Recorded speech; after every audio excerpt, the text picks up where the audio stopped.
யாரை எங்கே எப்போ எப்படி வைக்கணுங்கிற ரகசியம் கடவுளுக்கு மட்டும்தான் தெரியும். அதனால தான் நாம் எவ்வளோ உயரத்துக்கு போனாலும் நம்ம எங்கிருந்து வந்தோம், எந்த சூழ்நிலையில் வளர்ந்தோம் அப்படிங்கிறத என்றைக்குமே மறக்கக்கூடாது. யாரையும் ரொம்ப தாழ்வாகவும் நினச்சிடாதீங்க, யாரையும் ரொம்ப உயர்வாகவும் நினச்சிடாதீங்க. உங்கள் வாழ்க்கையில் யார் உங்களுக்கு உதவி செஞ்சாங்க, யார் உங்களை புறக்கணிச்சாங்கங்கிறத என்றைக்குமே மறந்துடாதீங்க. எவ்வளோ உயரத்தில் இருந்தாலும் மனதளவில் எளிமையாகவே இருங்க. பொறுமையும் நிதானமும் தன்னடக்கமும் உள்ளவங்க தான் வாழ்க்கையில் என்றைக்குமே உயரத்துக்கு போவாங்க.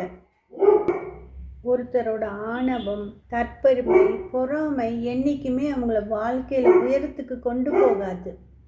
அதனால் இந்த 3 விஷயத்தையும் என்றைக்குமே மறந்துடாதீங்க.